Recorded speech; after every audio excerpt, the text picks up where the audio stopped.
ఇస్తా అంటే he wants to create a trouble. ఈ క్రైసిస్లో ఆల్రెడీ మన పార్టీలోకి వెళ్ళి 10 మంది ఎమ్మెల్యేలు వెళ్ళిపోయినాక 38 మందిలో 10 మంది పోయినాక నువ్వు ఇంకో సెకండ్ క్యాండిడేట్ని పెడితే ఎంత కన్ఫ్యూజన్ అవుతుంది? ఎవరెవరు ఎటెట్ ఓట్లు వేస్తారు? అంటే హార్స్ ట్రేడింగ్కి ఈయన ట్రబుల్ షూటర్ గారు ట్రబుల్ని ఓపెన్ చేస్తారు అన్నట్టు. నాకెందుకో లక్కీగా ఒక బీజేపీ ఎమ్మెల్యే గారు ఫోన్ చేసి, అక్క మరి పెద్ద సార్ పర్మిషన్ ఉందా హరీష్ అని ఇట్లా అంటున్నారంటే నేను డైరెక్ట్గా పెద్ద సార్కే ఫోన్ చేసి నాన్న మరి ఇట్లా అంటున్నారు, మనం సెకండ్ క్యాండిడేట్కి పర్మిషన్ ఇస్తారంటే nothing doing, only Shravan will get elected. ఎవరు చెప్పారు మీకు అన్నారు. అంటే నేను ఆ విషయం వెంటనే అటువైపు కన్వే చేసిన, లేదండి మాకు అట్లాంటి ఆలోచన లేదు.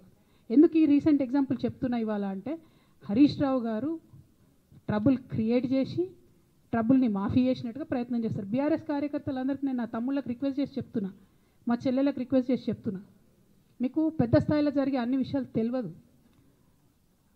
తెలియకుండా అందరూ మన వెల్ విషర్స్ అనుకుంటారు. అది మీ తప్పు కాదు. ఎందుకంటే కేసీఆర్ సార్ అంత ఓపెన్ మైండ్తో ఓపెన్ హార్ట్తో ఉంటారు కాబట్టి బీఆర్ఎస్లో ఉన్న అందరూ అట్లే ఉంటారు అనుకుంటారు. కానీ చాలా మందికి చాలా హిడెన్ ఎజెండాస్ ఉన్నాయి. ఓ పక్క కాంగ్రెస్తో కలిసి ఉన్నారు, ఇంకో పక్క బీజేపీతో మాట్లాడుతున్నారు, ఎటు ఎవరితోనో అవసరమైతే అటు మాట్లాడుతున్నారు. అదేవిధంగా 2018 ఎన్నికలలో హరీష్ రావు గారు 25 మంది ఎమ్మెల్యేలకు ఎన్నికలలో అడిషనల్ ఫండింగ్ ఇచ్చారు, పార్టీ ఇచ్చింది కాకుండా. ఏడికేళ్ళు వచ్చినాయి హరీష్ రావు గారికి అన్ని డబ్బులు? 100% కాళేశ్వరంలో జరిగిన అవినీతి నుంచి వచ్చిన డబ్బులే.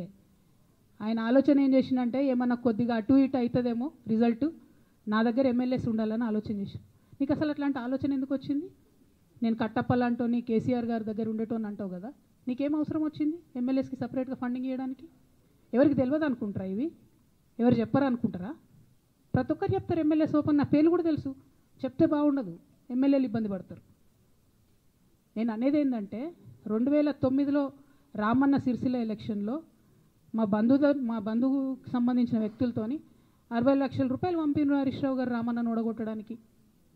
నిన్నగాక మొన్న ఒక వీడియో మీరు కూడా చూసి, ఒంటేరు ప్రతాప్ రెడ్డి గారిది, మీ మామయ్యను ఓడగొట్టమని ఎంతంటే అంత డబ్బులు ఇస్తా అని చెప్పిర్రని. ఓ పక్క కేసీఆర్ గారిని ఓడగొట్టాలి, ఓ పక్క కేటీఆర్ గారిని ఓడగొట్టాలి, నిజామాబాద్లో నా ఎంపీ సెగ్మెంట్లో అందరు ఎమ్మెల్యేలను మేనేజ్ చేయాలి, అందరిని మన కేసీఆర్ కుటుంబాన్ని ఓడగొట్టాలి, విచ్ఛిన్నం చేయాలి. కానీ